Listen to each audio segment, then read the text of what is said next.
Johnson, and this is focused on Liberia. Hit it! From Cape Mount to Cape Palmer, Mount Nimba to Atlantic Ocean, Obomi Hills to Boakai, to educate, elevate, and promote. Yeah, focus on Liberia, for Liberia, Liberia, for Liberia, yeah, yeah, yeah, yeah, yeah. From Monday to Sunday, from Monday to Sunday, it's focus on Liberia.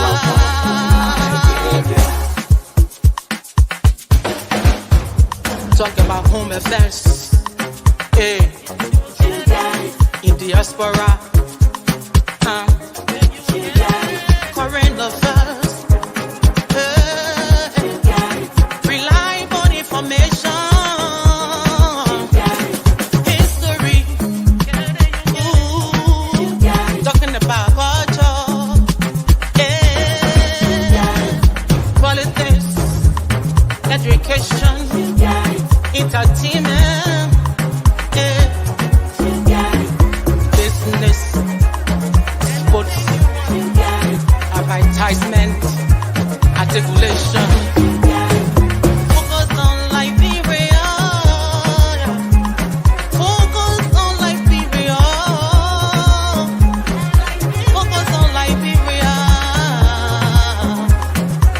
From Monday to Sunday. Focus on.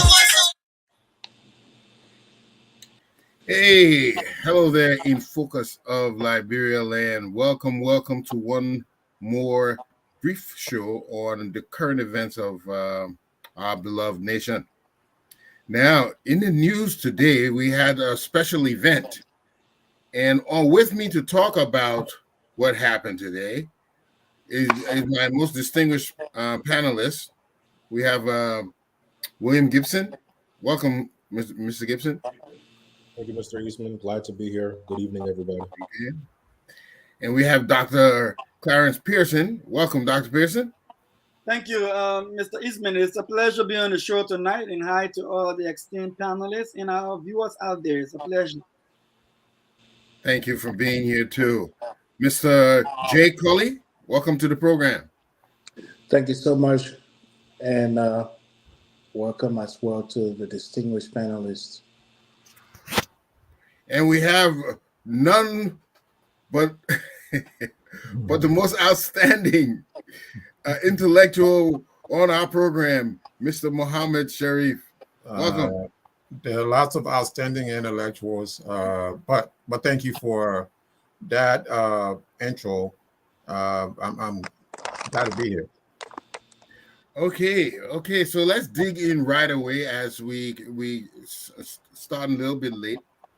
So, ladies and gentlemen, we noticed there have been many different occurrences since the new administration have taken over.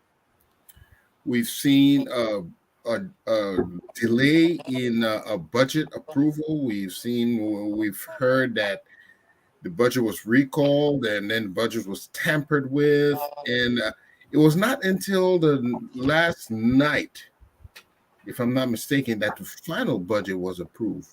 But there have been other things that have been going on where we see people being appointed and then those appointments recalled.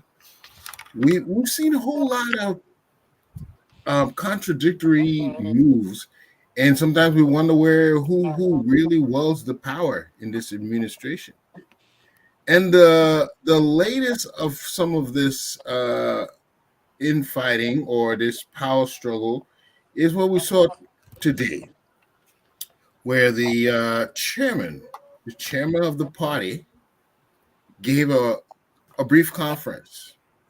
I'm going to place a snippet of this conference he held today for you, so you can begin to understand where, at least have an idea where we're coming from. So give me in a minute. I will be playing you a little bit of that conference.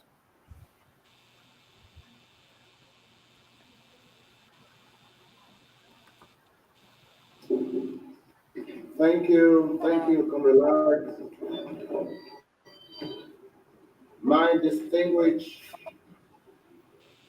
party executives present here, the members of the press, fellow partisans watching from the comfort of their homes and offices,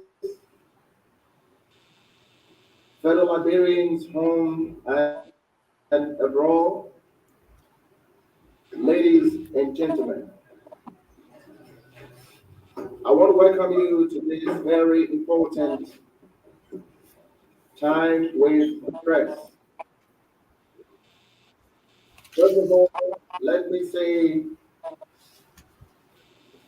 calling you in such a time like this is as a result of knowing clearly that the honeymoon period with the Unity Party is over. And Let me stop it right there, gentlemen. The man just said that the honeymoon period with the Unity Party is over.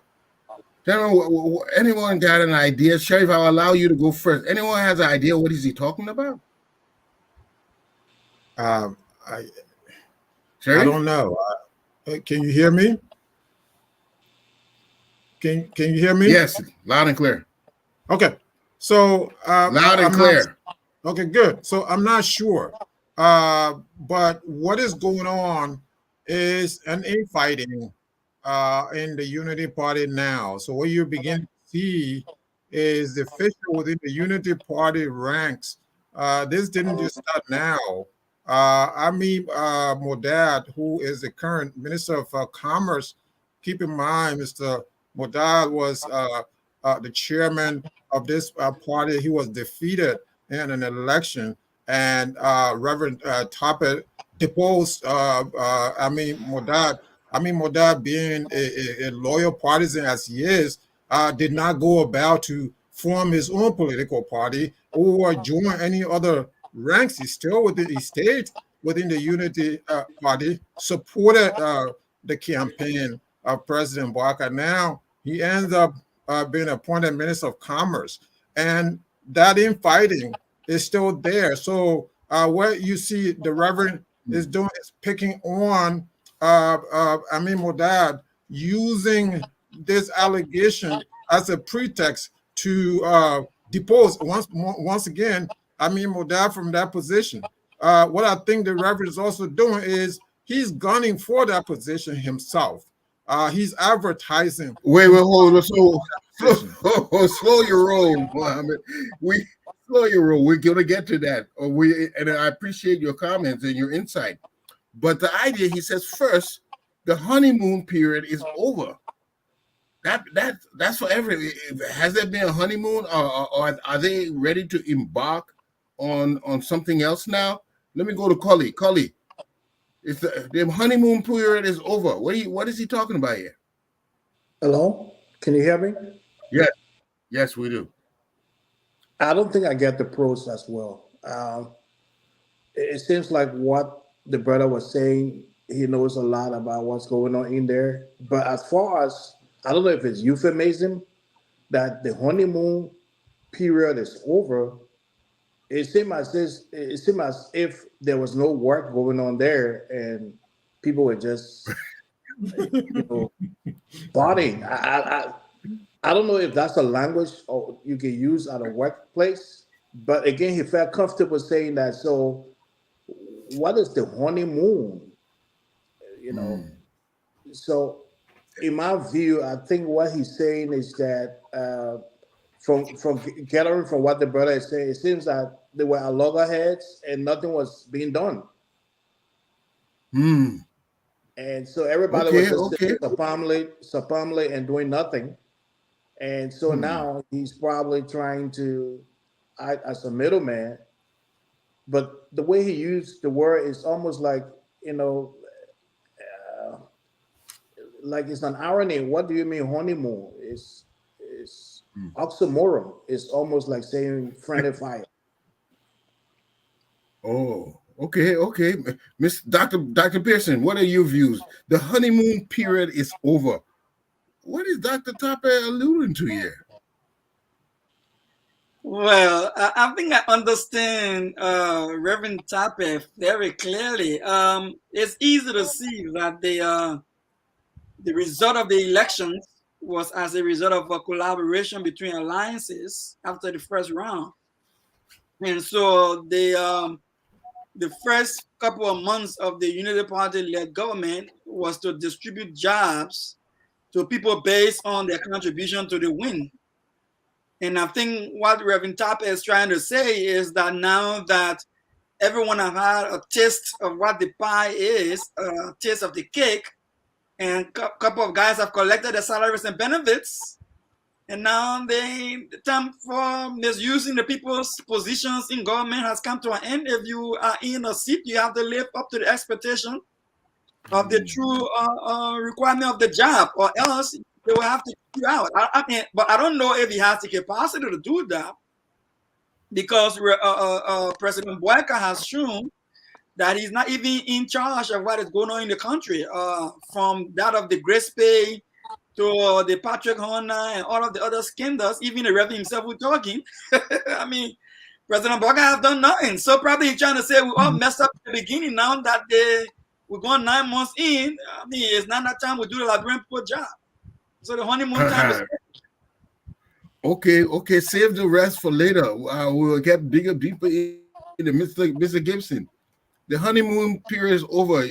I hope you're finished eating your cake now because party over. Yeah, I mean, as everyone has said, to make such a statement is alluding and sharing with the public that we've squandered 9 months of your time. I think it's a big slap in the face to use a word like honeymoon as if things have been rosy for Liberians when they've been suffering. It's a slap in the face, a total disservice, if we're being honest, to use such a word. You know, I don't think that's right to even in a statement like that. The honeymoon period is over. What honeymoon? When people are still suffering, but you all have been enjoying lavishly for 9 months. Mm-hmm. Somebody been okay. I will play some more. I know, and I'm convinced that the Liberian people expect the Unity Party to deliver. But since this is my first major engagement with the press, let me first of all commend this important moment with the Fourth Estate by thanking Liberians home and abroad who supported the Unity Party that has enabled us to once again take over the state power to deliver the things that the Liberian people have all been yearning for. I want to applaud the great work of ordinary partisans who struggle as a country to present Boakai on behalf of the national leadership of the ruling party. Let me register my profound thanks and gratitude for your great sacrifice throughout the campaign period. Okay, so let's go into the real part when he starts getting into the real gist of the reason why he's giving this conference call. Okay, right now he's just giving some accolades to party members, but here is when he gets into the nitty gritty. Next 6 years.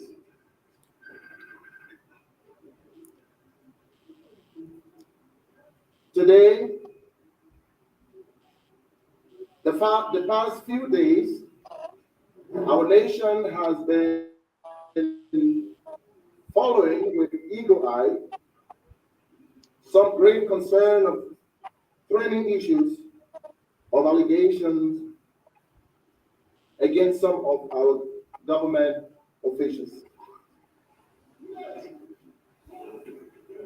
And as the national chairman of the ruling party, it will be a great disservice to all the partisans across the nation to remain silent on issues of this nature.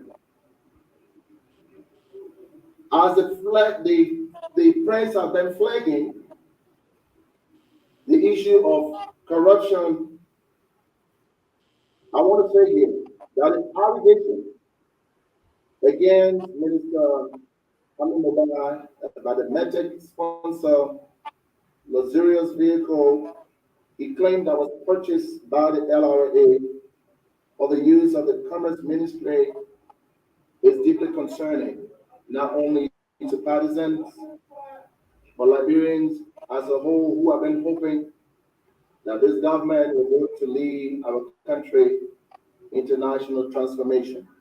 Wait a minute, gentlemen. So yeah, there he talked about there's been some corruption and whatnot, but he is starting with Amin Modad.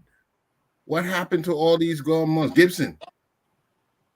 Yeah, I mean, you took the words right out of my mouth when we thinking about all of these things that have come out from the LTA, the folks who are getting Mhm. paid exorbitant amounts when it happened with Patrick Hona and the others who are on that LTA board. You go as far back as um, him, the chairman himself, standing outside of President Boakai's house protesting for a job Yes, that's correct. NPA position. Yep. You go as far back as the funds that were squandered that were raised by the UP partisans abroad and in Liberia for election inauguration preparation with the various counties to disperse the funds. All these things that were coming out. Why now are you speaking out on it? It shows that there he's trying to pick what he wants to address, but is not anywhere in the interest of the Liberian people, as he is saying in this statement.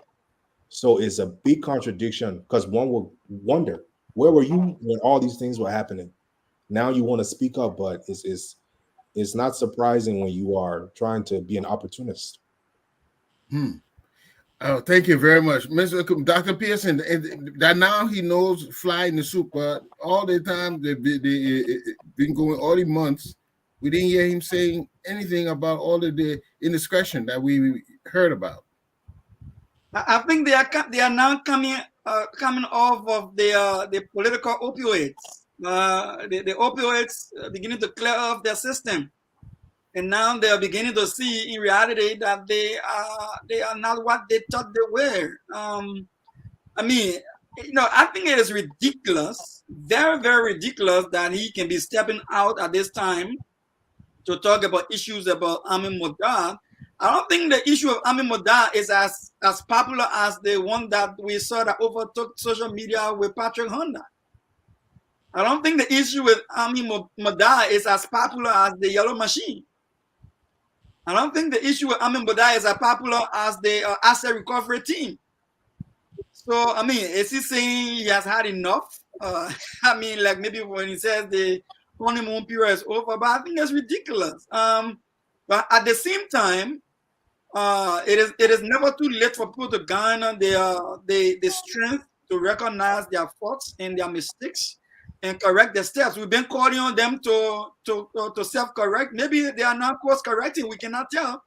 We just wait to see how this play out. But I don't see why he's forcing with Amin Modad for, because if we look back a little bit, Amin Modad did not buy that vehicle with his own money.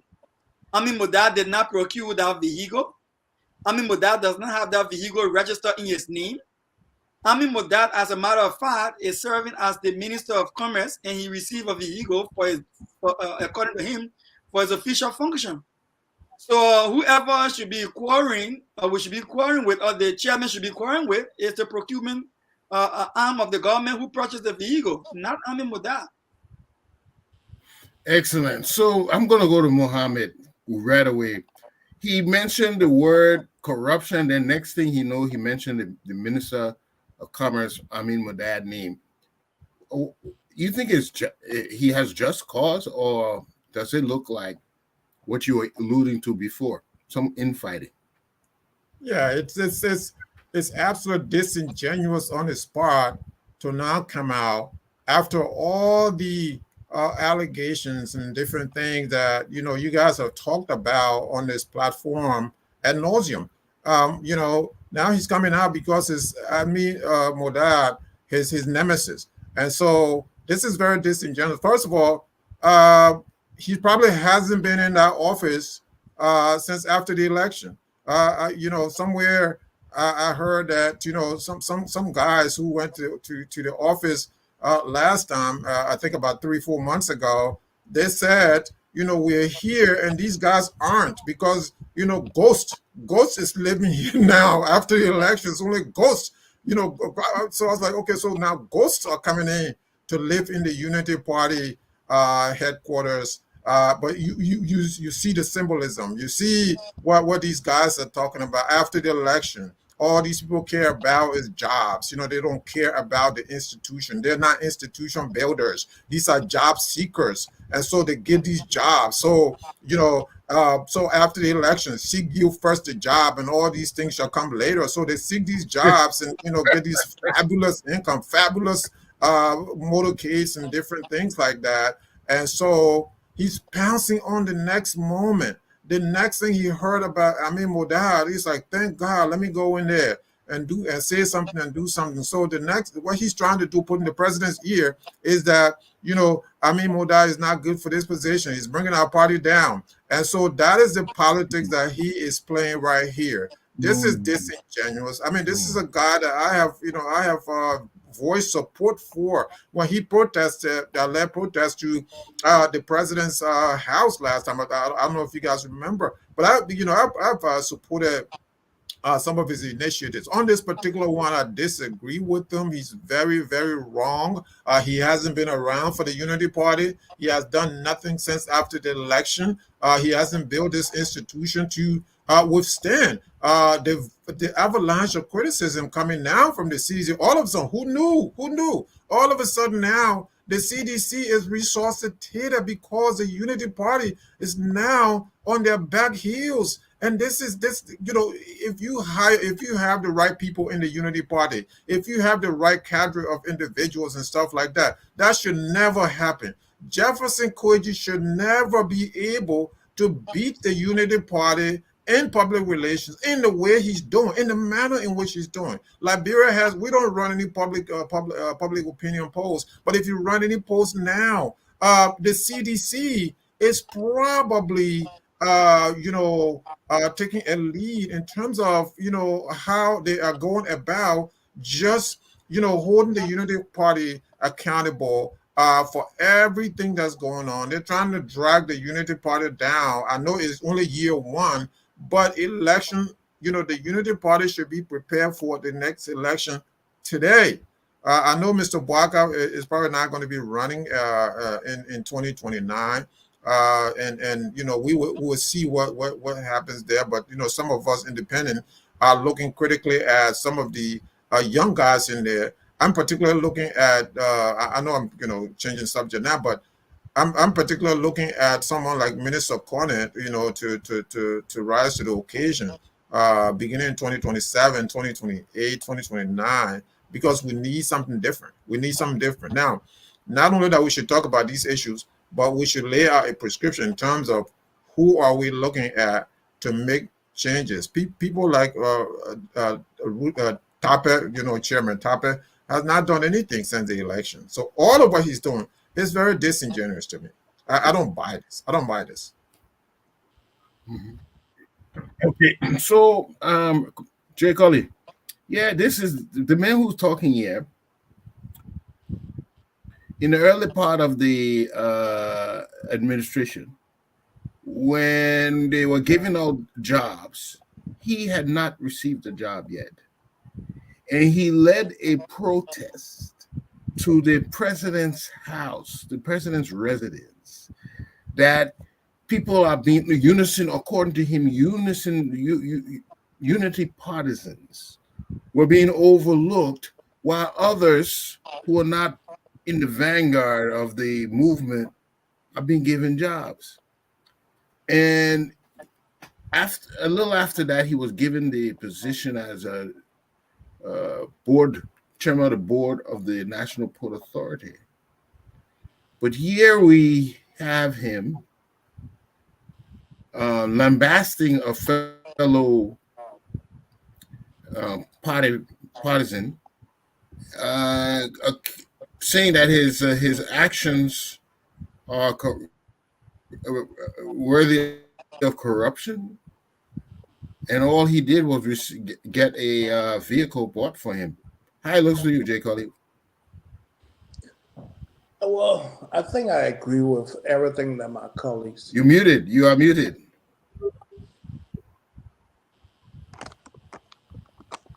Can you hear me? Hello? Yes. Yes, yes, we can hear you. Okay. All right. So can you hear me? Yes. Okay. So I Yes. agree with everything my colleague said.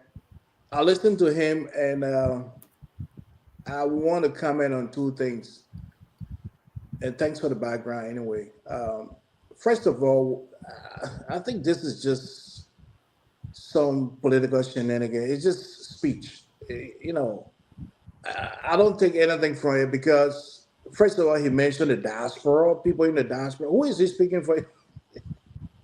Who is he speaking for in the diaspora? Right. Okay, that's the Unity Party had never come to acknowledge people that supported them from the diaspora as far as calling everybody together. They might have met a handful of people who kind of pushed themselves through, but I heard him. That part of it is kind of it's hypocrisy. The second part again, he mentioned issues of corruption. He didn't break it down. What do you mean issues of corruption? Mm-hmm. You see, so when you speak in vacuum like that, and then beg the question, what are you talking about? People can just imagine that you're part of the problem. How can you be part of something that you're talking about issues of corruption and you don't lay it out, except that you Mm-hmm. mentioned somebody buying car? And then he started by saying the honeymoon. So there's a Mm-hmm. whole lot.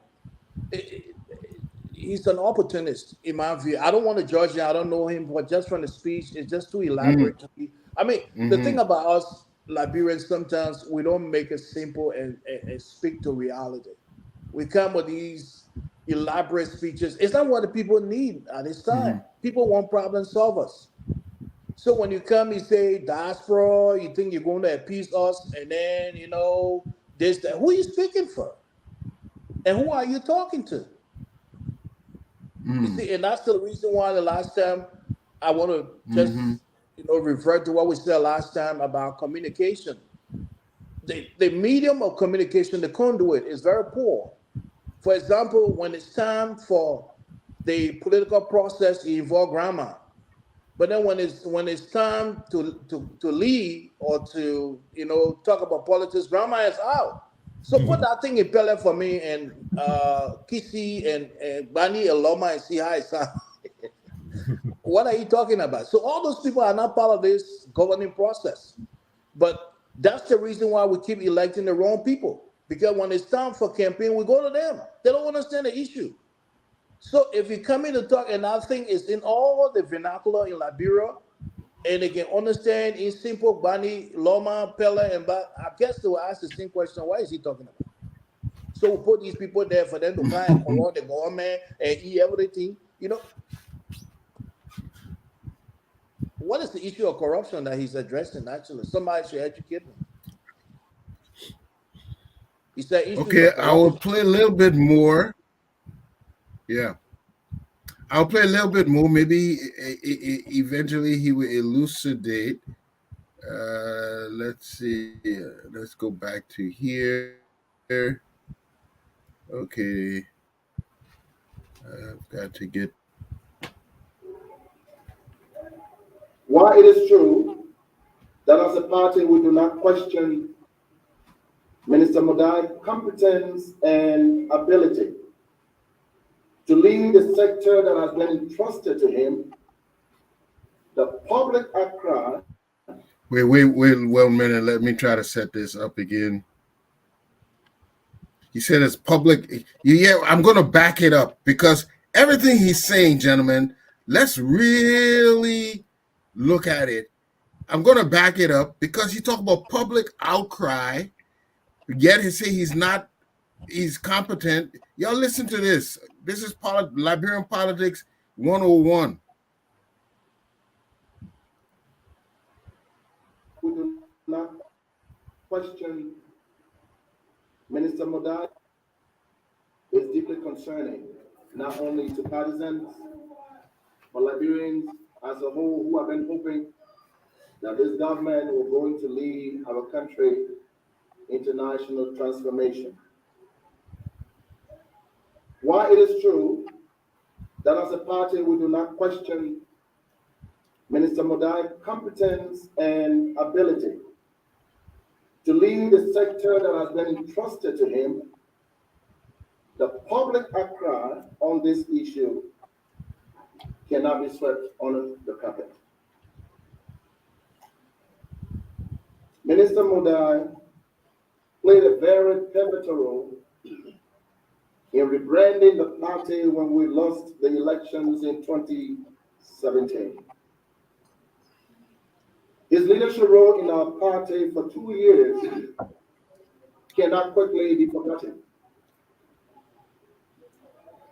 However, now that the nation has given the Unity Party the mandate to lead our country under President Joseph Boakai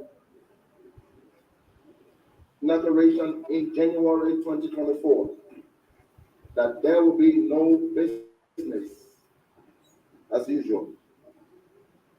While the intent of this address to the public is not in any way to indict Minister Modai, this cloud of corruption over Mr. Modai should not linger for a long time. And I want to say it as a national chairman that let us give Minister Modai a benefit of doubt to exonerate himself. Because I know as a leader myself in this country, people indict you before you can even prove your case. And I want to ask all partisans across the nation, home and abroad, to allow Mr. Modai to defend himself in the way he should. Because today, of all the political institutions, the Liberian people chose the Unity Party to once again take over state power because the ordinary people of our country wanted a responsible government. The perennial issues of corruption, drugs, unemployment, and fix our educational system and provide Medicare for the ordinary people. These ordinary citizens want the government to address the issues that they are most concerned about. And as the chairman of the party, along with the leadership, let me assure the public that the fight of the Unity Party government against corruption will continue to be strong. For the Liberian people, our president is crisscrossing the word to ensure that Liberia is ready for business and that will create the conducive environment for business to thrive. And I want to call on partisans who are yearning for jobs to put food on their table, to give our president some time as he works assiduously to make sure that Liberia is once more on the path of economic redemption. Let me say to you, fellow partisans and Liberians home and abroad, as the chairman of the party, I have the opportunity to sit with President Boakai since his ascendancy. And I can say that President Boakai has not drifted even an inch from his commitment to transform this country under his leadership. Okay. So, gentlemen, let's stop there for a minute. Let's stop there for a minute. He said a whole lot of stuff there. He said that they should give chance that if the president is working assiduously, if I were to use his verbiage, to pave the way for Liberians to get jobs. But he, in January, started protesting. But 9 months down the road, he said they're gonna give the president a chance. Y'all have at it. Sheriff, I would save you for live. Clarence, go ahead. I think it's a shame. When I listen, what I hear from my professional ears, I'm hearing incompetence. I'm hearing lack of control over communication. First of all, it doesn't sound to me like he has the endorsement of his party's executives on what he's talking about, because there's no reference to the party meeting and coming to consensus on what the party want to do in these circumstances. That's why he's shut on what he's trying to say. Then he comes off conflicted when he referred to Amin Modad. He first of all tried to seem to be commending Modad for his competence, and at the same time, not trying to defend him outrightly, but referring to what is being said about Amin Modad as something that could be swept under the carpet. And in my technical knowledge in psychology, when you talk about sweeping something under the carpet, it means it's nasty, it's a dirt. So is he saying what he's hearing about Amin Modad is a dirt? Amin Modad is not a procurement officer. Amin Modad did not say he procured a vehicle. The vehicle is not in Amin Modad's name. Amin Modad is not taking that vehicle to his house as a private property. It is a government property. Is he saying, as party chairman who has the maturity and know how politics work and how government work, to say we are looking into the government arm for procurement to find out how the vehicle was procured? Because my minister, Amin Modad, in whose competence I'm well pleased, does not have the responsibility to purchase government vehicle. So there's conflict in his communication right there. And another thing I hear from him as a professional psychologist, and I'm dumbfounded. You're talking about, giving Modad chance to vindicate himself. How do you vindicate yourself of something you hold no wrong for? It doesn't make no sense to me. Then he said, we want to move this dark cloud. So is he saying there's a dark cloud over the Unity Party right now as we speak? Because someone is alleging that Amin Modad took a vehicle that was bought by Medtech because he represented Medtech at the legislature and wrote a letter to the president advocating for Medtech. Does that mean he owns the vehicle that was bought with Medtech money by a government for procurement? It doesn't make no sense to me. If Amin Modad leave that office today, he doesn't carry that vehicle with him. So it doesn't make no sense to me. What is he talking about? He's a party chairman, had the requisite qualification to be in politics to begin with. He should go back on the pulpit. He should go preach a sermon and forget about the whole thing. It's a complete embarrassment for me. I close by saying, he said, benefit of the doubt. Benefit of who doubt? The party chairman should be coming out swinging strong in support of his partisan. That there's a minister in whom the president has full confidence. And what I'm hearing about him referring to the president, he's trying to pitch here that he's in communication with the president, but it doesn't seem like it. Mm-hmm. It doesn't seem like it. He pitching as though since the president got the power, I've had opportunity to meet with him. So we mean you don't meet with the president on a regular basis as a party chairman. So we mean there's a discommunication there's something wrong with the communication line there. And I'm listening to hear what he said next. It probably might show up coming forward. Thank you, sir. Right. Thank you. Jay Colley, you have never met him personally, but from what you can tell, is he coming up to stand for the party and stand for his partisans, or is this a political play? Well, how do you assess it? I think let me borrow that word from you. I think from what I'm saying, it's a political play. I don't, like I said, I don't want to denigrate him, but the speech has no substance. And I think the brother Clarence just sum everything up. How can you come and this is something that you should have gone to handle in your, you know, party, maybe part. I don't know what prompted. I think he's trying to sell himself, and he's selling himself short because he's going to come under scrutiny. I mean, like I said, all of what he's saying, he said corruption. You don't pin a government that. I mean, like the brother said, I mean, corruption. What are you talking about? So when you come, are you saying the government is corrupt? And then you cherry pick one incident where you're talking about corruption? And like he Mhm. said, the dark cloud and all of that. So anybody trying to make much of what he said will think that, he's just setting, it's just a stage. He's just trying to make to be relevant. To speak. Mm. Yeah, he's just trying to be relevant. That's what I take from it. Okay, so Mr. Gibson, you know, Cully may have a point here. Do you think he's just posturing here?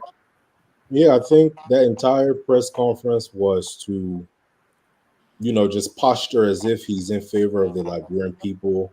And he's one of those uh, wolves in sheep clothing when we talk about how people are not showing their true hand.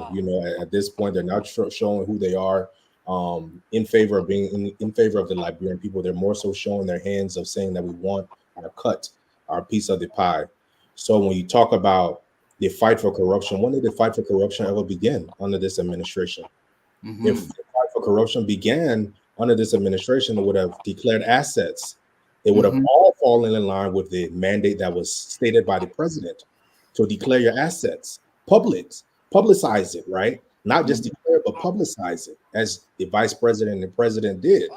Also, when you talk about fighting for the Liberian people, the poor people, but when you are protesting for your very own job that you won at the MPA, was that in favor of the Liberian people? Was that in favor of yourself?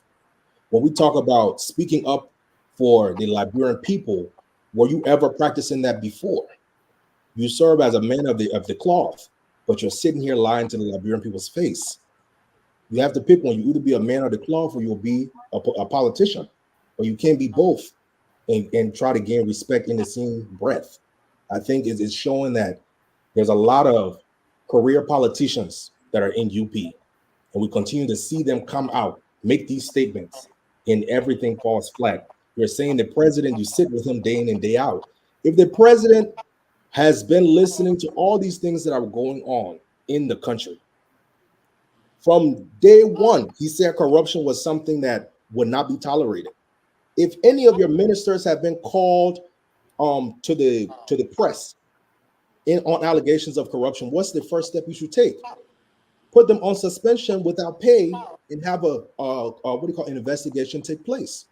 But none of this has been done. So it's like the press conference was not needed. It's just another opportunity for him to posture as if he's trying to speak for the Liberian people, but he's only speaking for himself and what will benefit him in the end. And just one statement adding to what Ernest said. Remember, he said, "Let the guy come." What kind of leadership is that? What let him come and vindicate himself? I mean, as a leader, I would summon you to a meeting. I mean, but come and vindicate yourself. So I agree. He just self-reliant, you know, uh, like we say sometimes, politician, not Mm-hmm. politician. Yeah, and let me come to my most learned brother, Muhammad Sharif. What are we witnessing here? A good Machiavelli or a Hobbes or Locke? What kind of politics are we looking at here? Yeah, I think you put your fingers on the issue, on some of the underlying issues there. And you also mentioned, the Machiavellian tactics, but these guys, I think it's it's the end justifies the means. So whatever they can do to stay in power, to stay relevant, especially in the political space, these guys have known nothing in their whole lives than to be in the public sector. So you contrast him with Ami Modad, who, from his Facebook posting, couple of days ago. He said, "I was a businessman. I am a businessman. I conduct my own business, and I declare my asset. I own a boat, I own a car, I own this, I own houses, and this and that and the other." So at least he was able to say that. So the burden on the press in Liberia, which now, the Liberian media, you know, I mean, I don't know where we are now. So the burden on the press now is to go out there and check that out and check those, statements, check, verify that against this, allegations going around the minister. Even with the Unity Party, the chairman of the Unity Party, if he cared, he could have read that report. He could have read that disclosure from Amin Moda before coming to this press conference. And now with the press conference, there was even no questions. He didn't take any questions. There was no follow-up questions. So the press should have insisted, why aren't you taking any questions? Is there a reason why you're not taking questions? How do you go to a press conference and just give this one side of the story and not allow yourself, or not allow anyone to ask you a question to explain yourself on what you're talking about? This is the reason why I think all of this is for job. Ever since the election, keep in mind the Unity Party has two leaders. The president is the standard bearer of the Unity Party. The president was elected on the Unity Party ticket. The other leader of the Unity Party is Reverend Tarpeh. So he is a very important political personality. I don't know if he knows that, but he's very important. So at this time, he should do everything possible to continue to strengthen the party organs. Speak to those issues. I mean, bring, call for forums, have forums, press conferences, and all these different things that would strengthen the party. But that's not happening. From what I understand now, the party headquarters is the home of ghosts. And so, the only time you see the party chairman come around is on these occasions, especially if it has to do with his political enemy. In this case, I mean, Modal, and it's very sad that this is what we were taught to in Liberia. Everything that we do, we never build institutions. Everything is about the public sector. Everything is about I'm going to line myself up for the next job. And whatever I do, and you mentioned in the Machiavellian tactics, whatever I do to get to that job is what I'm going to do. Even if I lie and cheat and do whatever, is what I'm going to do to gain access to that job. And what do you do when you gain access to the job? You make yourself wealthy. You think he's satisfied where he's at now? No, he's gunning for the next job. This is what all of this is about. Give me a break about, this is about corruption. I mean, come clean. He himself, heck, he didn't come clean when he was accused last time after the inauguration when he was accused.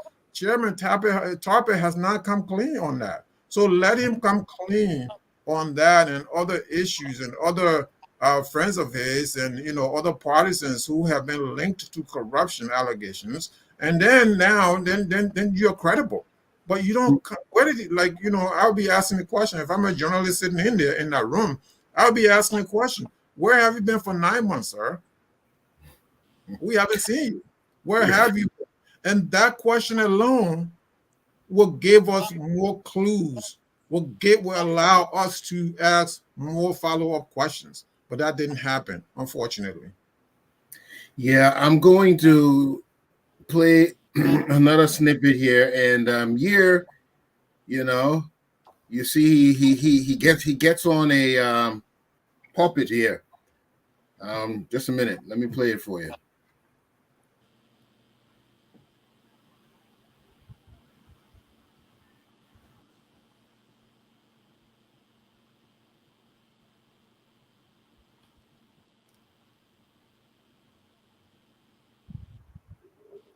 Because we are cognizant of the fact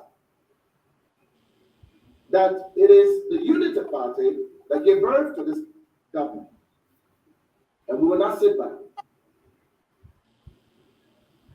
and watch any government official to drag our party name in the mouth.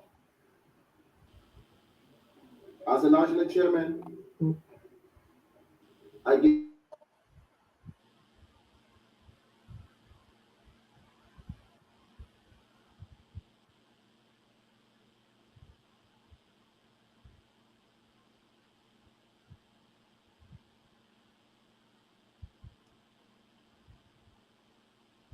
I think we lost the audio there.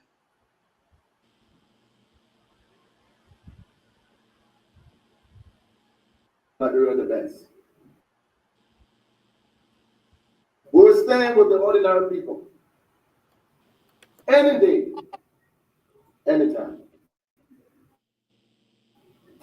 We want to call on our public officials first, rather than their personal luxury. If you desire to live a luxurious life, go and start your own company. I say I would stop it right there, gentlemen. I don't know what to say. I don't know what to say. He said, if you want to live a luxurious life, as Ami was accused of getting a luxury car, go start your own company. Clarence, what are we witnessing here, man?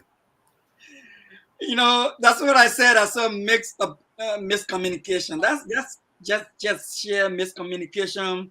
He's out of touch with what his role is as a party chairman. He's hurting his own party rather than helping it. And this is where I go one step further. This is where President Boakai comes in with not being controlled.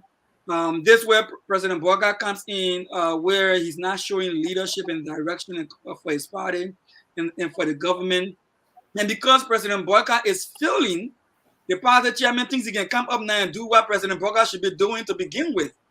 So he's assuming now the role of President Boakai and speaking as though he's the one that appointed government officials and he's able to take action against those government officials, forgetting to know he himself is an appointed official of government.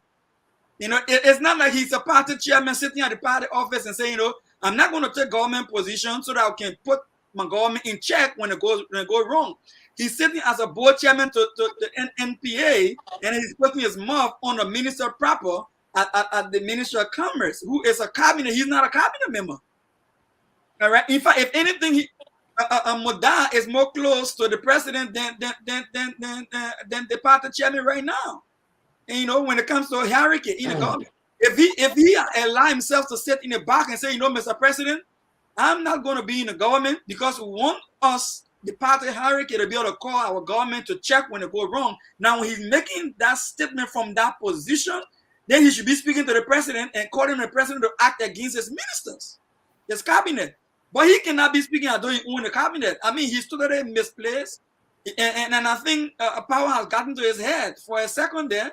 And like Mr. Sharif said, I think he's pitching himself for a position in the government, maybe eyeing the role of Amin Moda. And I repeat, Amin Moda did not buy a vehicle. Amin Moda is a minister who was given a vehicle as a minister to do his job. If the government chose to buy $100,000 vehicle for him to do his job, he is not going to complain, he's going to ride. If the government has policies that say we cannot procure vehicle over 10,000, over 40,000, that's the government, how you call it, PMF law. PPC as well, PPCC laws. Let them go by the different procurement laws. I mean, but that they're not going to procure the vehicle by himself.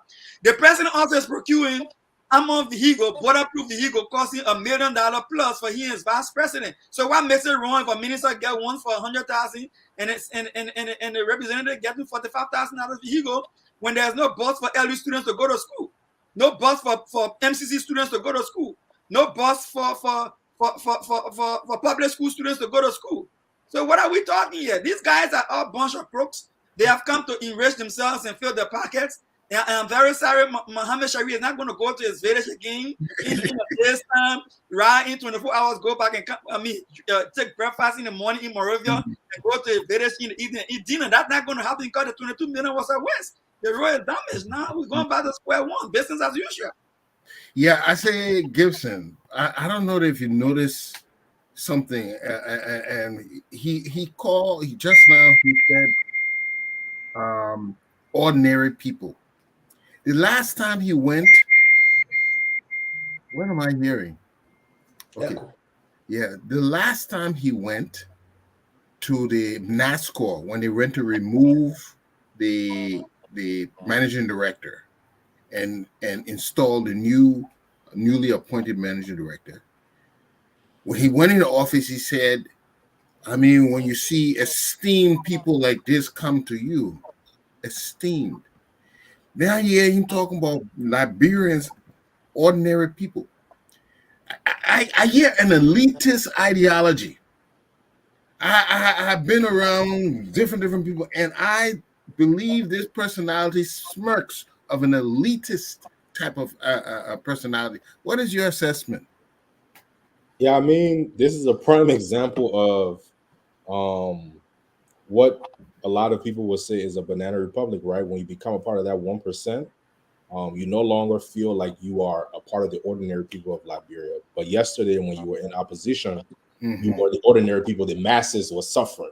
You saved the masses. You rescue them, and then you retreat after you've now become a part of that 1%, where you're able to access any politician at any time to ask for favors, to get jobs, to get a board position that you're also paid for, and to get a bunch of different perks. You lose the idea, you lose the fact of the matter is that you are an ordinary person. When you strip the titles away and everything, you are also suffering when you leave power after 6 years. So it's like they the fact that he's using ordinary people shows that he's out of touch with his partisans. And he's also out of touch with what is happening in Liberia. To try to create a clear separation between you and the people that elected you is showing that you're not serving them in the first place. You never were there to serve them ever.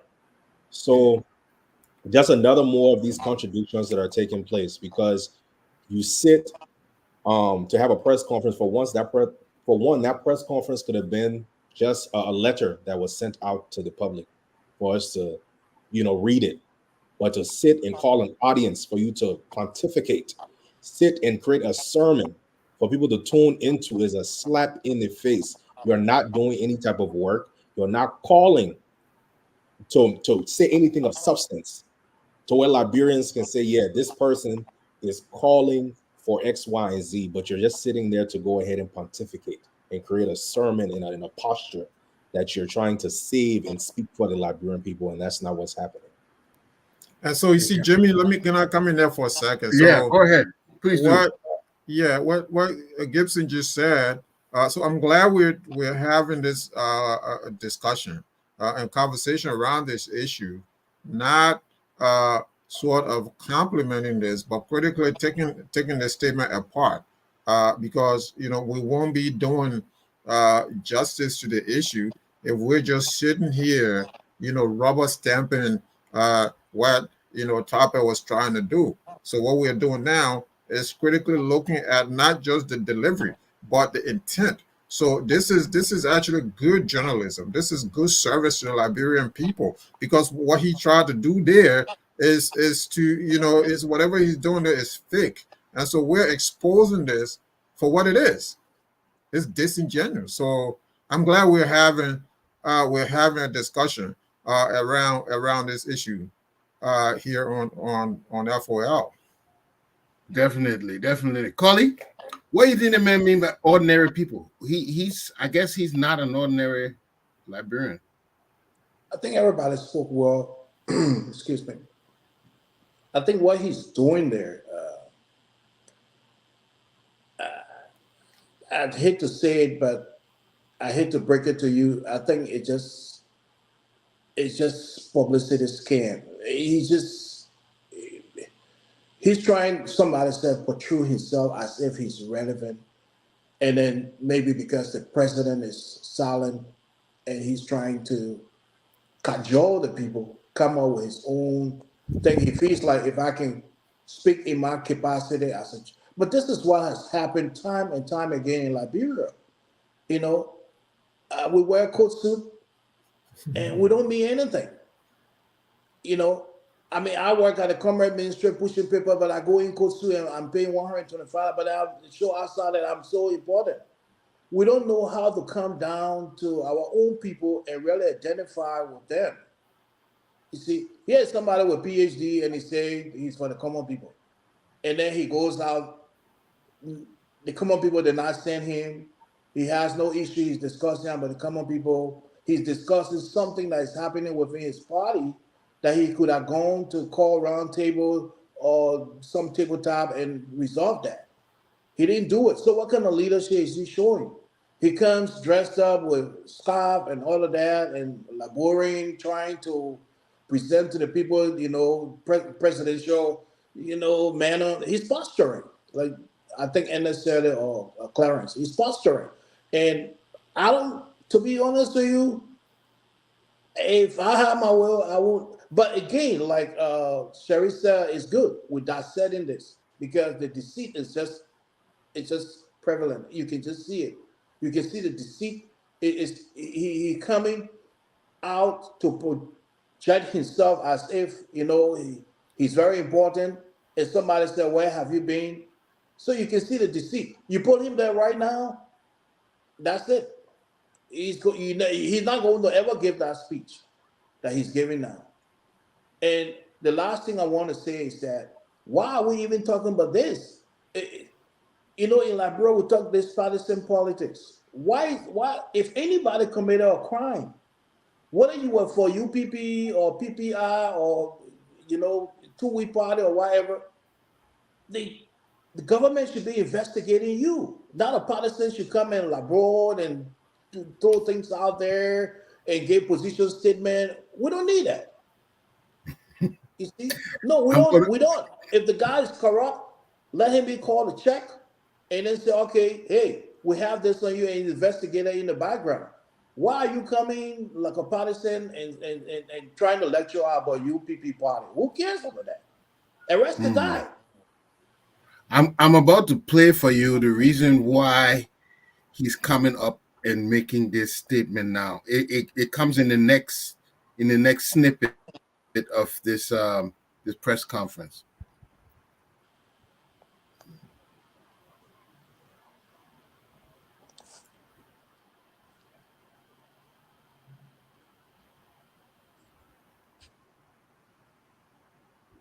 I know, Mr. President, I'm convinced that you know the mandate that the Liberian people have given to you.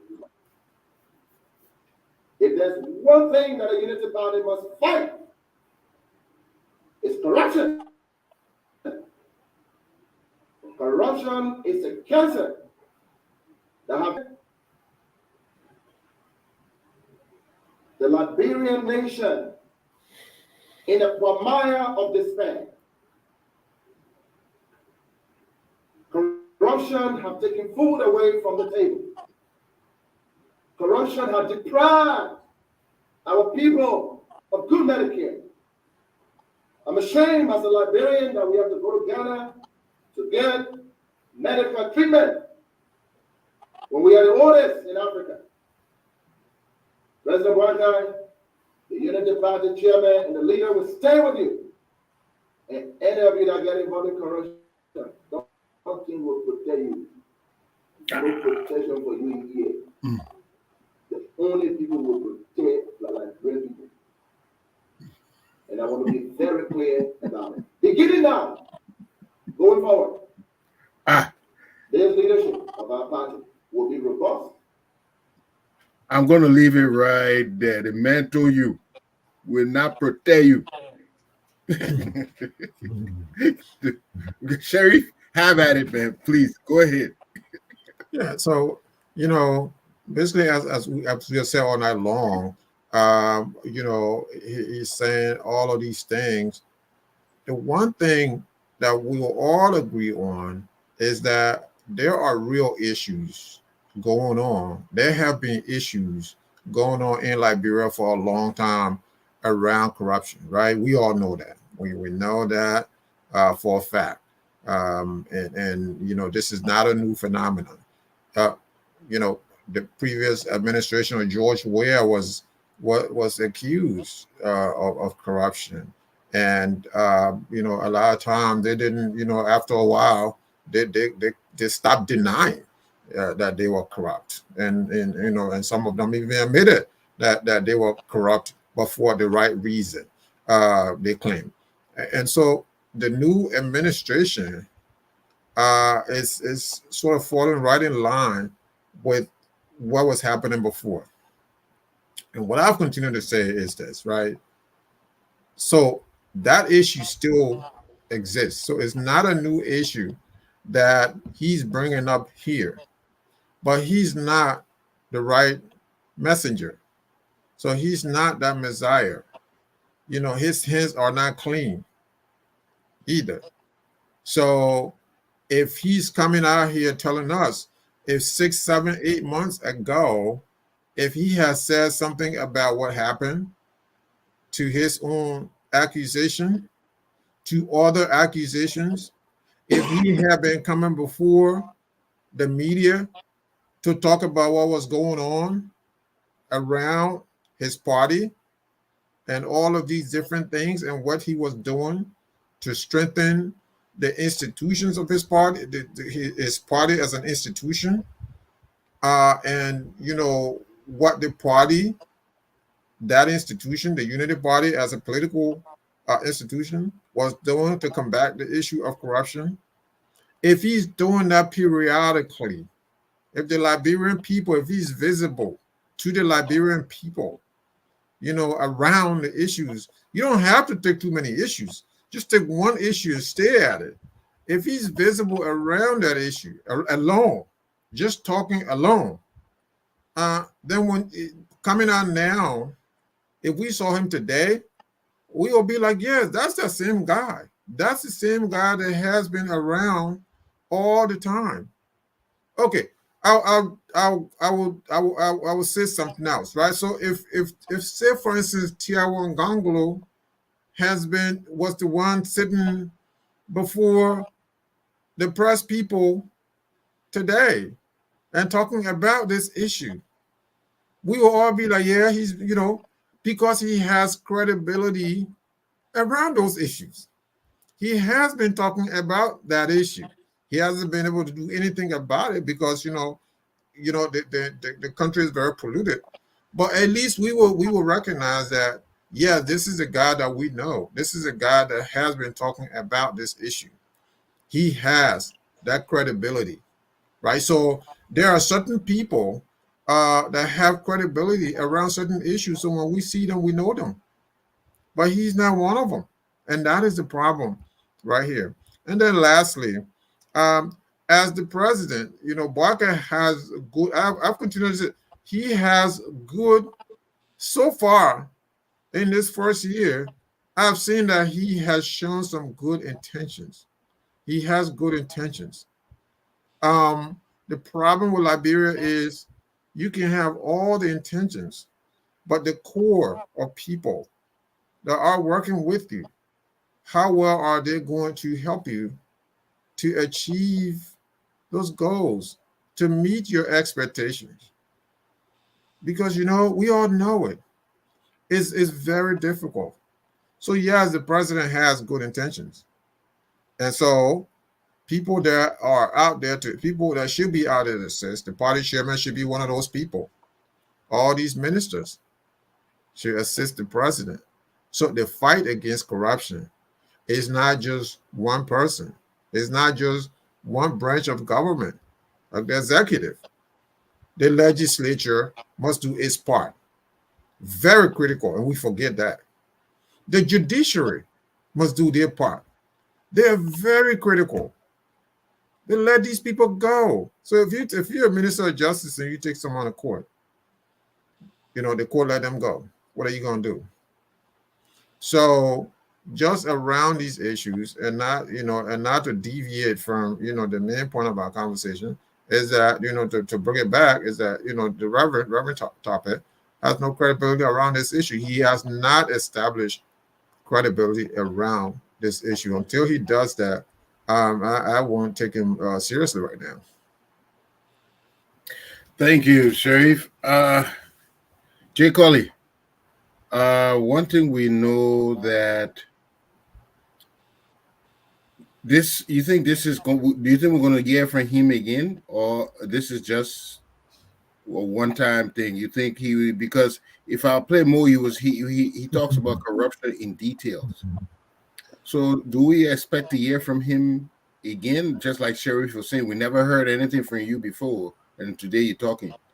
Does he look like? Does it appear that we're going to be hearing more from the UP chairman? I think so. I think so. I'm not a psychologist, but this reminds me about what is called authority in social psychology. Authority is, for example, I want to advertise something on the news or on TV, and let's say it's something that would kill cancer or whatever, and I fix stuff that I have to, advertise. I wear a garment, and then it says MD right here, James Foley MD. So meaning when I bring that snake oil to you to sell it, you're going to buy it because it says right on my garment here, hey, I'm a physician, I have MD. The same thing, in the same authority in social psychology will make somebody who is a private sent to Liberia, and then you put five-star general on his shirt to have access to secret at a military base. And then he goes there, he's standing, talking jargons. And then you think he's saying something meaningful, but he's trying to tell you, he's just projecting himself that he's important. So it's the authority figure that I see in there. He's trying to show that he has authority, he's in the position of authority, and that's misleading. We can talk about the misguided part, but it's misleading to the public. He's going to project himself more and more because that's just what it shows in social psychology. Authority. You come to show why you are not. I come and tell you something because you see, everybody, oh, if the man a medical doctor, then I can buy you. The man studying that thing, you see on the man shirt, it says James Colley MD. And then everybody go ordering online because MD, James Colley with MD on his shoulder. But James Colley got no MD. I'm a snake oil liquor. Let's call it for what it is. You come stand up there, you got a president who is the bearer of the party, and then you stand there, you say, this the reference, like somebody was saying, I think Ernest, the reference to even the president is so shallow. So he's doing it in his own name. It's just the same thing. I'm telling you, that's not social psychology stuff. He's going to come more and more. Mm-hmm.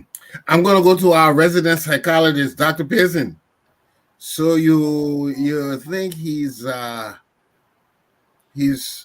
making himself to be more than what he is, to have more power as a chairman? Is, as we've witnessed, we don't see him involved in the powerful decision making. When we saw appointments, we saw them being challenged by Yombly, but he is positioning himself as if he bears the power of the party. Well, how do you assess all this?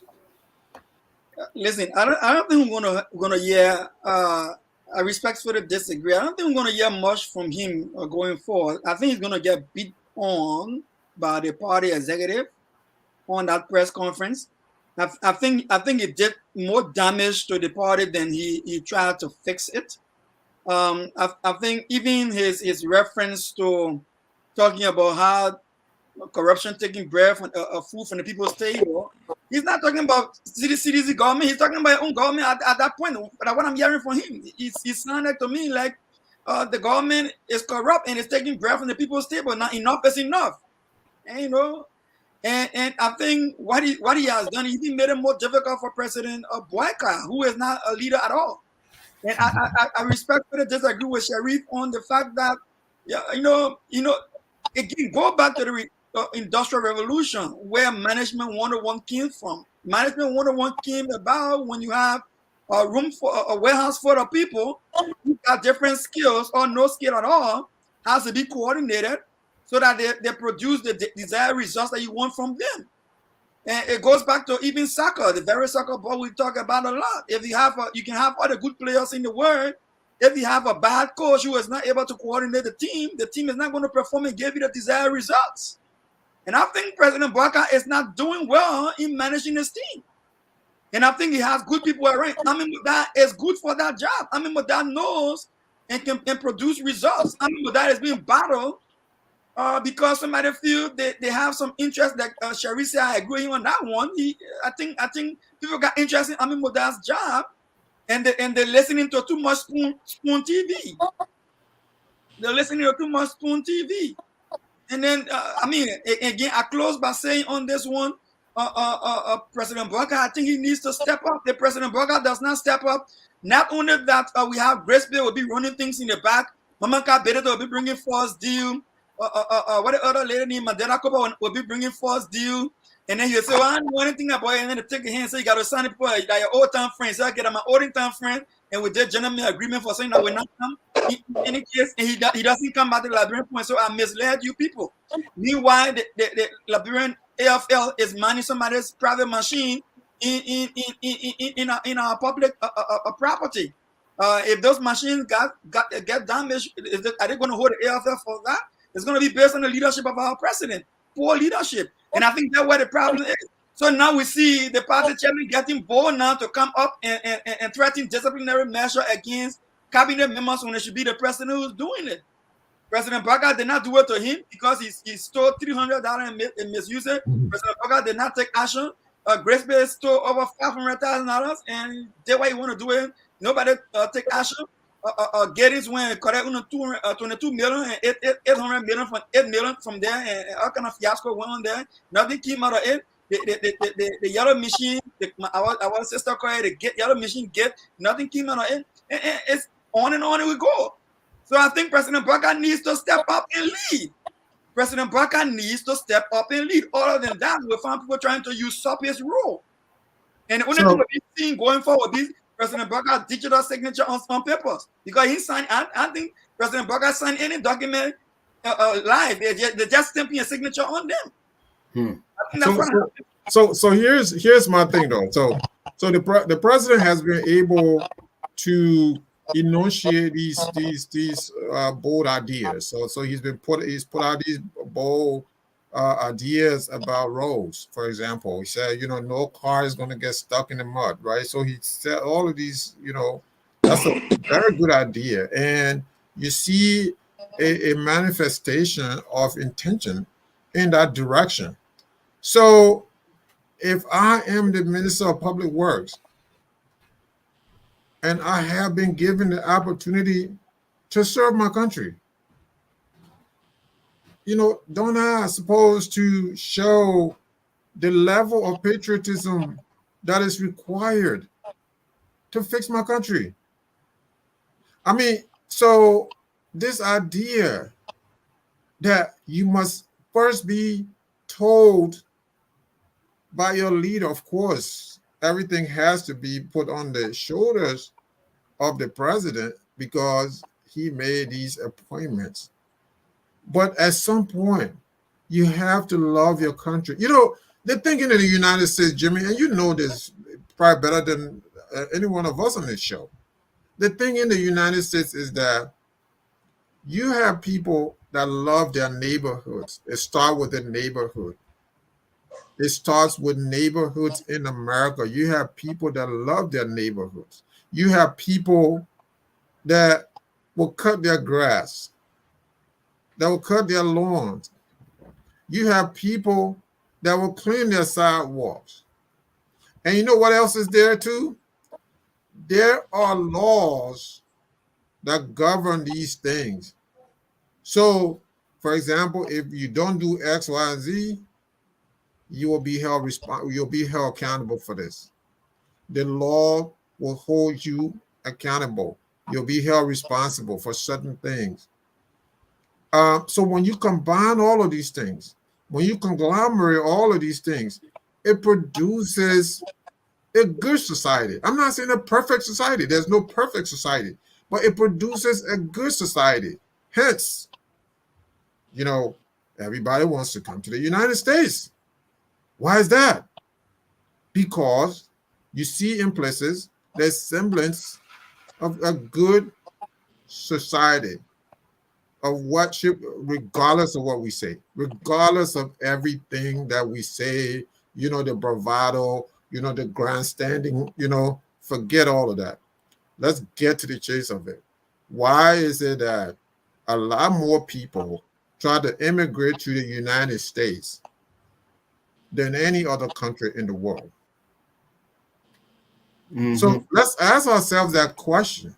Why is it that Liberia before the Civil War, Liberia before the April 12th revolution, why is it that West Africans were flocking to Liberia? Why has it changed now? We should be asking ourselves. Think tanks should be addressing these issues. The government should be addressing this issue. The government supposed to be asking you, Jimmy, supposed to be asking Gibson, supposed to be asking Dr. Clarence on here, everybody. The government is supposed to put together a program to understand these issues. So let me ask you, why before people were rushing to go to Liberia and today they're not? Why would you provide a brief reason for that? The society has precipitously declined.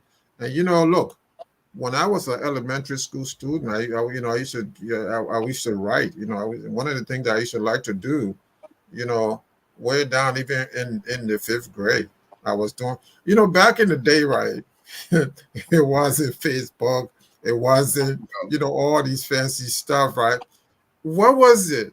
What is the reason why those of us from back in the day that we are able to write 2 or 3 sentences? You can put 2, 3 sentences together. We were writing letters.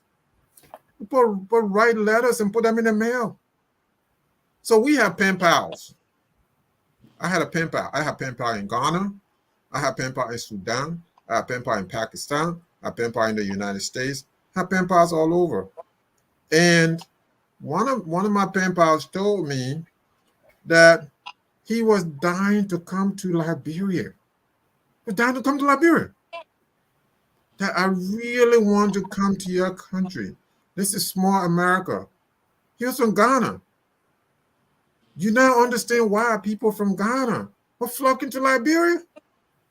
Why is it that this damage was done and this irreparable damage done to Liberia after, the revolution of April 12, 1980? Because what happened is that revolution incentivized violence.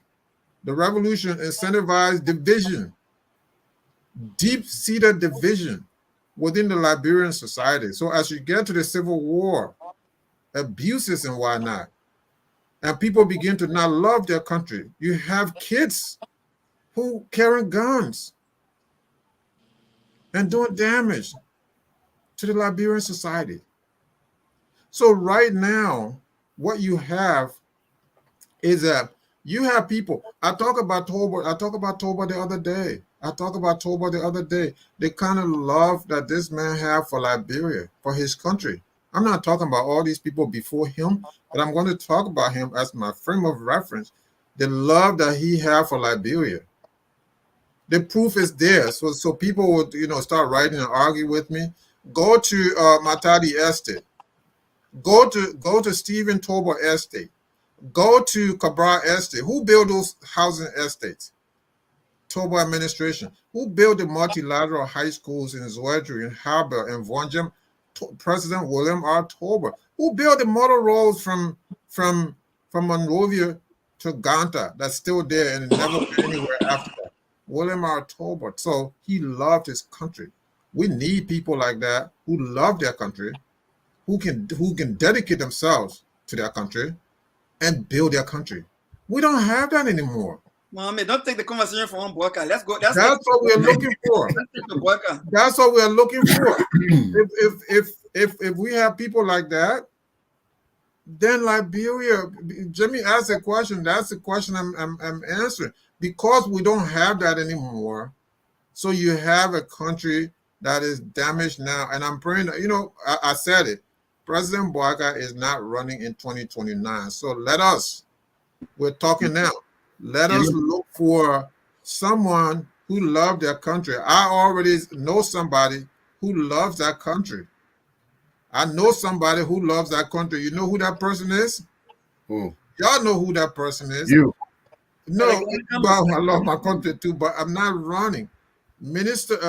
Senator Cornell loves that country. You know how I know it? I How you know know? it because he's writing every day about stuff. He's talking about what needs to happen, and all these different things. And I have talked to him. He Are loves you it. running I a know campaign people now who for him? love the country. Hmm? I know somebody when they love people who love their country. That's what we need right now. Anyway, I like your thesis, and I kind of believe it. Gibson, what Sharif is saying, the people you have to love your country if you're ever going to do anything. Now that means it's not that you don't love yourself, but it's not that you love yourself more than and you can watch your country descending into Yes. going, as nothing is working function. You're living in a mansion, but you're around you is squalor. Mr. Um, Eastman, Mr. yes, Eastman, love is not enough. Because Boakai says he loves the country, he's thinking the country, he wants to build the country, but he doesn't have the leadership skill. Love is not enough. So And, let's and combine it. Let's everybody doing it. combine love and leadership skill then. Yeah, we need love, but we need somebody with a That's requisite that, skills. I Dr. do Clarence, agree will with you you. join me in 2029? Will you join me in 2029 and pick somebody Definitely, who loves the country and have the skill? Will you join me? Or I can join you, it doesn't matter. I can yes, join that's you. what we need. That's Gibson, what we need. it's your turn. Yeah, I think when we look at the qualities of a leader, right? Someone who is for their nation, they must first and foremost be a patriot. They must be willing to stand out in the cold when other people are doing things that have been the business as usual that they talk about. When you look at other nations in the western region of Africa, um, there have been many great leaders, right? Not just those of the past, but particularly one leader that I really admire is J.J. Rawlings. That individual, when he took over at Ghana. the coup, right, and taking over Ghana at the barrel of a gun, he decided to leave power after that coup term was up and they had a military tribunal or regime. He left. He was democratically elected. And when he was democratically elected, he said to the Ghanaians, I have hard work for you. It would not be just me calling the shots, but it would be everyone coming together to be vested in the work to move Ghana forward, to ensure that Ghana is seen as that shining star in the western region of Africa. And I think that is what needs to be applied when we're looking at these politicians in Liberia. We need to look for patriots, individuals who have not been career politicians, who have not been sitting waiting for an election or a sensational period to come up to speak about the ills of society. They don't do it for a payoff. They're not doing it because it makes them look good, but they're doing it because this is what is the reality. They're talking about the realities of the day. They're making sure that they're advancing in different areas and not just waiting for an election to speak up, or they're not just waiting for a position to run. And then when they don't win, they go back into hiding. We need true patriots, individuals who are vested in doing the work of nation building, holding people accountable, whether it is within your party, outside of your party, but speaking truth to power. And I don't think we have that. And we have a long way to go when it comes to seeing these patriots, right? If you're sitting by and watching things happen, but you're not speaking up, then you're contributing to the issue in the country.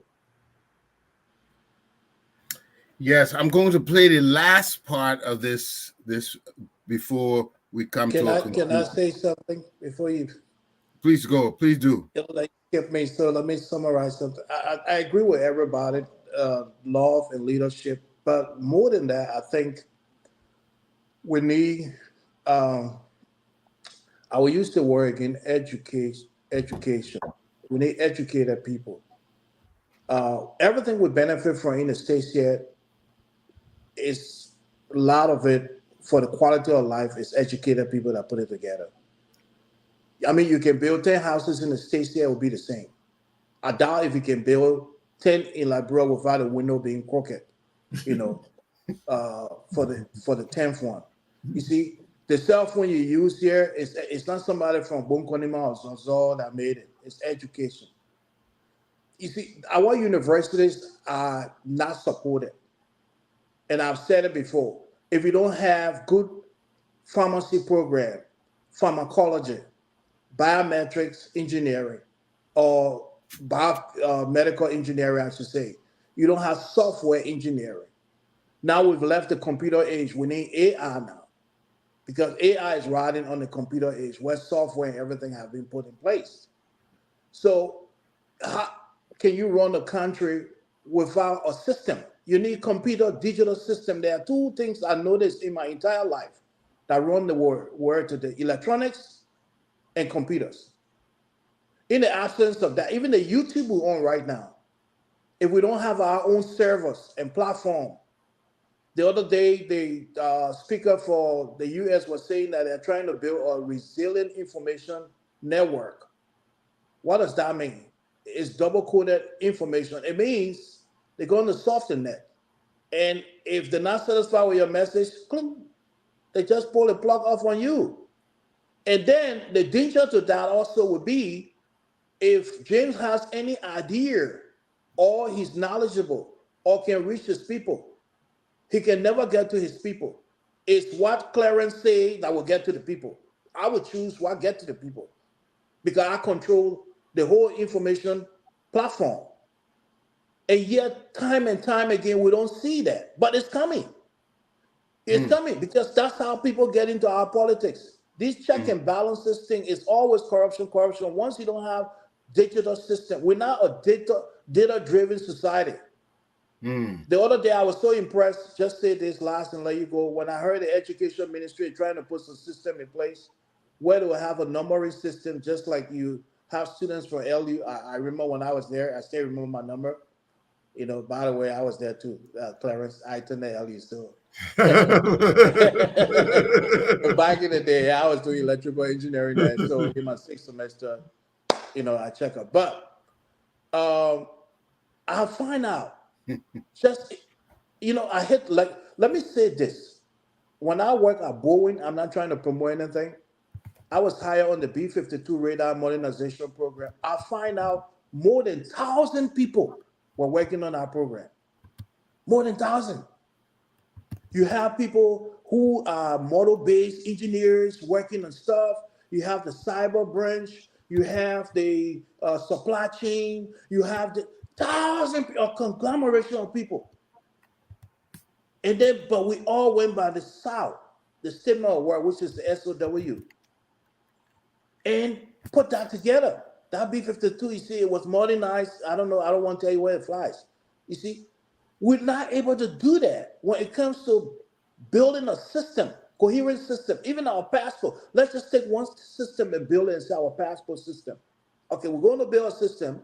You come to the foreign ministry, you fill out a form online, you come to the foreign ministry, we identify you, you go to the bank collaborates with the foreign ministry, takes the money, and then you go Zwedru or wherever and collect the passport. You have three areas right there. If one breaks down, it will flag the other part. You see what I'm saying? If you pay the money, it goes to the foreign ministry. The foreign ministry gets information that the money has been paid, the passport has been collected. You can't go back to the foreign ministry for another passport. You already booked in the system. You see? But we ignore this. And our university, how much in the budget for university? It's not there. And then you have all these private schools. You have somebody finishing high school teaching. When I was in Liberia the last few months, I won't call the name of the school. A guy is teaching math and physics when he just finished high school. Intricate subjects. Wow. And Wow. I asked him, how can you teach high school in math and physics You don't when even you have just a graduated high degree. school? Yeah, You well, see?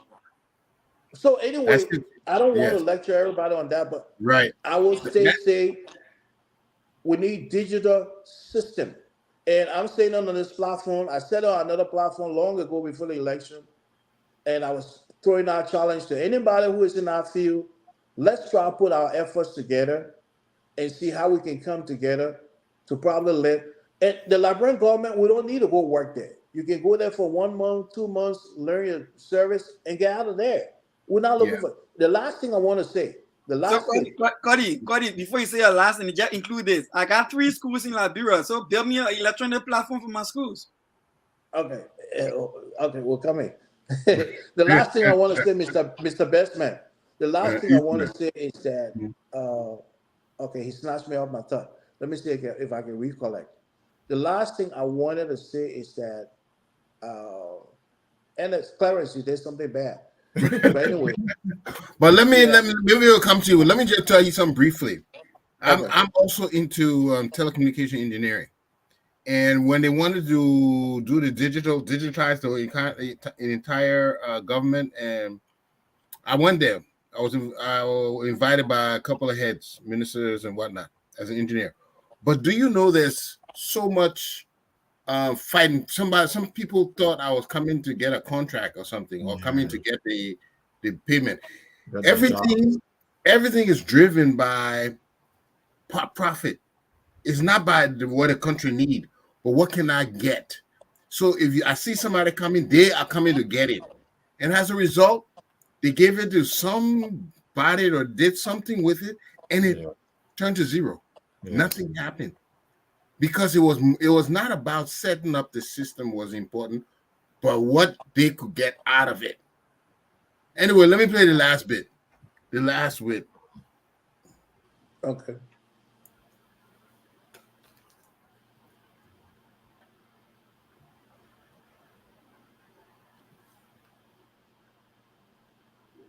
Failure to do that is tantamount to dragging Unity Party in the mall. And we will be robust, not only here. Anywhere we smell corruption, we'll raise it here. I'm not in any way touching him, I'm only simply asking him, go clear your name. And I will say, President Boakai, you're a good man. And that's what the Liberian people elected you. I have no doubt that you, President, was brought on board to save the Liberian people from this shame of underdevelopment. I want to say to you, Mr. President, and all of you in government and the government offices across the country, this chairman, Chairman J. Luther Tarpeh, I would say, any minister caught after a process of investigation, any of our ministers caught in an act of corruption must be jailed. The person must be persecuted, his property must be seized. And that's when Liberian people know that we are serious in choking to death this menace called corruption. And I believe that President Boakai will deliver. To all of our partisans who are still clamoring for John, be assured that our president is working very hard.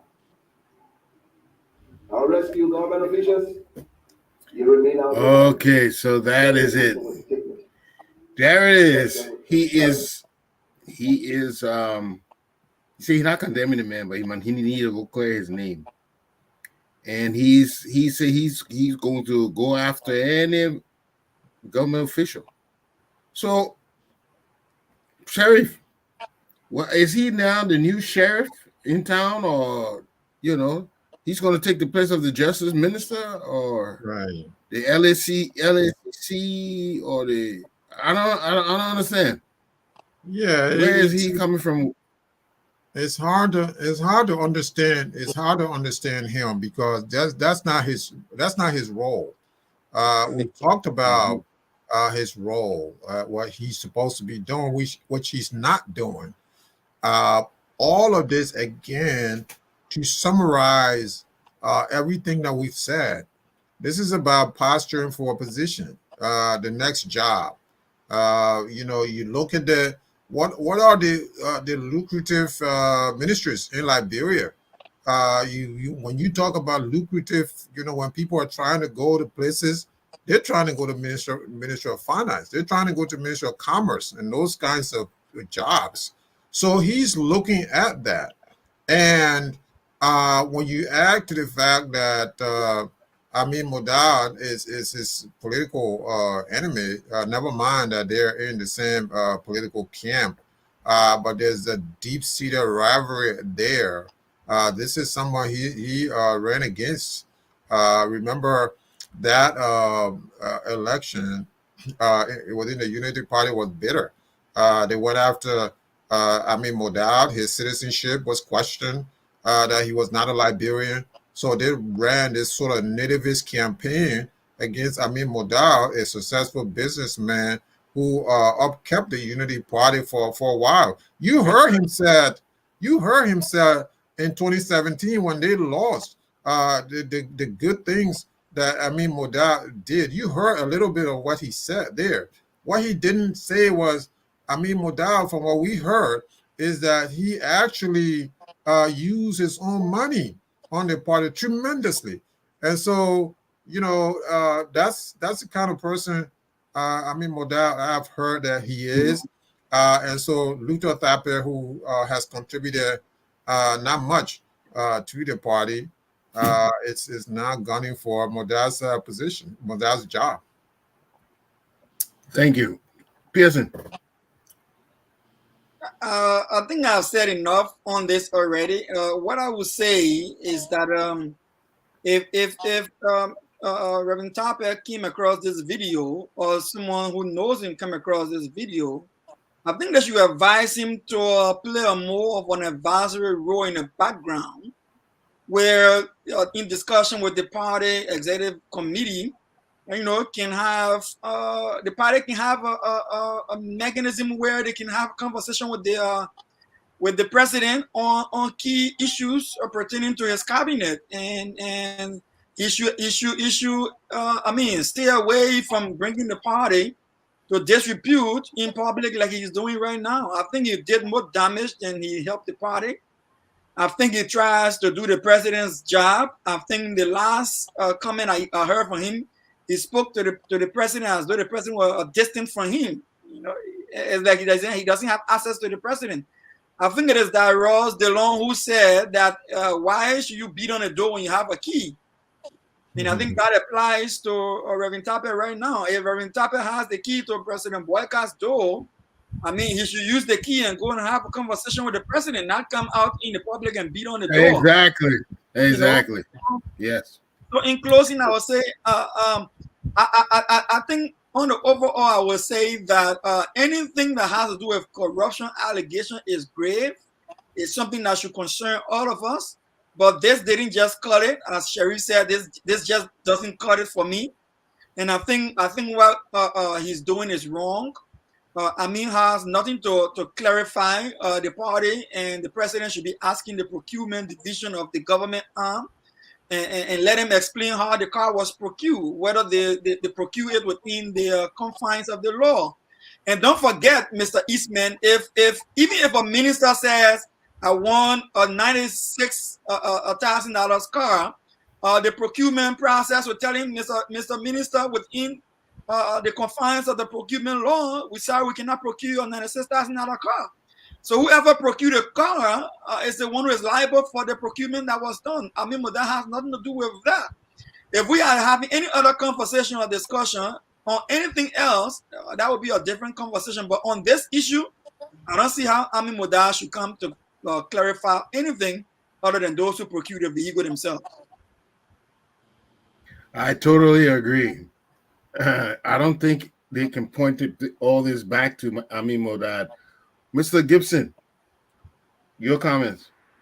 Yeah, like everyone has alluded to with this whole, sermon that the chairman put on, there's a bunch of hot air. And what I mean by that is it was a lot of empty and just boastful talking. for just to say nothing. I think saying at the end what he said about the president is to our partisans, the president is actively working to bring jobs, but you weren't so focused on bringing jobs in when you were begging for a job yourself. You decided to secure your own spot, and then now you want to go ahead and say you are speaking for the people. Like I said, it's just a bunch of contradiction that was stated in that press conference. I wouldn't even say call it a press conference, just an opportunity to host and to have a sermon, to have an audience, to act as a savior of the masses, and that's not what he's doing at all. I think if you're going to try to hold somebody accountable, do it all across the board, but not just call out or single out one person because that is a position that you're trying to get. You know, people can see through things, and I think we saw a lot of theater performances, and that Right. performance was, quite frankly, a laughable performance. Thank you, Mr. Gibson. Apparently, our faithful follower here, Sam Waller, doesn't see why we're criticizing. We are taking a deep introspection about his comments and not just a superficial look. Mr. Cully, your comments. Well, in closing, I would say let's look at his intent. Why do you even come and give press briefing? I wish the press that said gave us a script or manuscript of what you're going to talk about.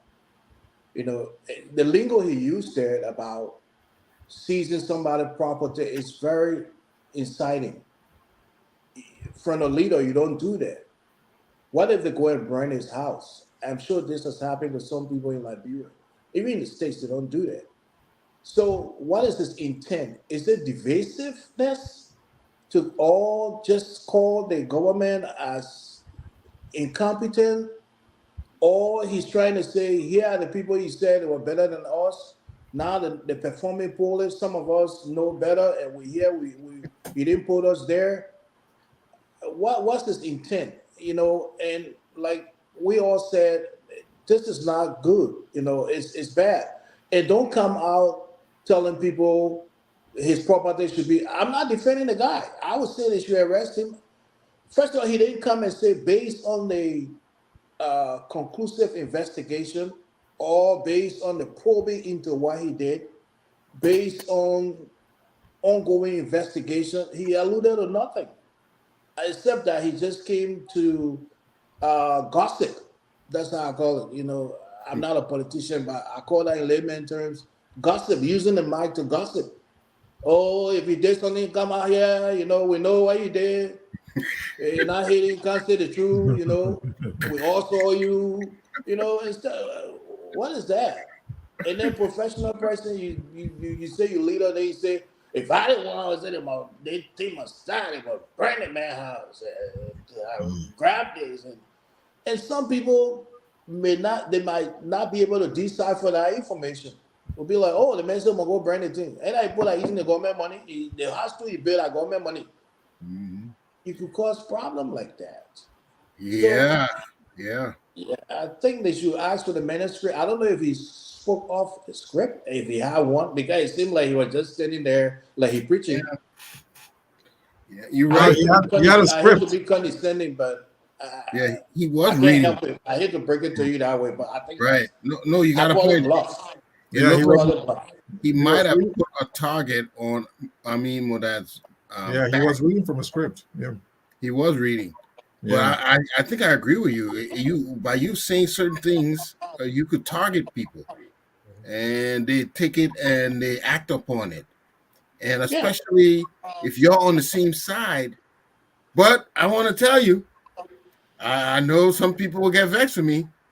I have seen betrayal from this group a lot. They betray each other. The saga between Cummings and Boakai, then Costa, then you. I have seen betrayal is the name of the game over there. no, Stabbing. you're right. You're right. You're So right.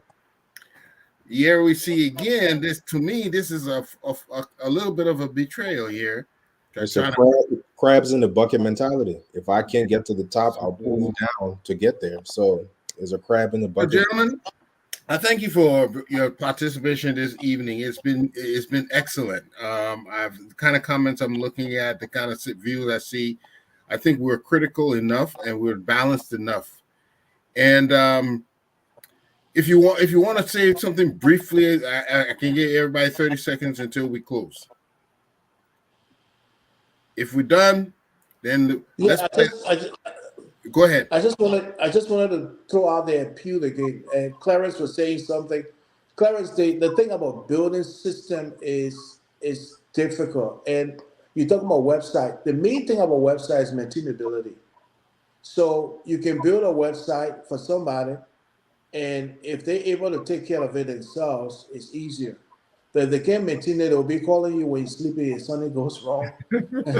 I try, that's the reason why we stay away from that, because I was trying to upload my stuff. This is very critical. I got to put it there. Quality. Then you don't have a life, But that's So a special contract. yeah, so they have what they call content managers. Content Mhm. managers are people that you will hire to load up your content after. A website nowadays is not like how we used to build it when I did computer science. We used to build it from coding. Website nowadays is what you see, what you get. Oh You yeah. can just pay $500 in no time. Somebody can build it. Those guys from they study in India or Malaysia or wherever, they can build simple website. But the problem is, uh, like we say in cybersecurity, it's not what you build. The question is, they're penetrable. So that's the other thing. So all of that fall within the purview of maintainability. So you can have your website the way you own. Focus on Liberia. You say something wrong, somebody go poke you. And I can tell you for a fact who would do that. That would be Sam Waller and Livingston. Sam Waller Okay. and Livingston would do that. Yeah. Okay. Thank you for being and of course, no matter what we say, no matter what we do, we always will be Liberians. So we will close with that.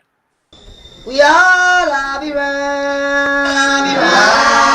Liberia is our home. Liberian people. Either you hate it or we want. Liberia.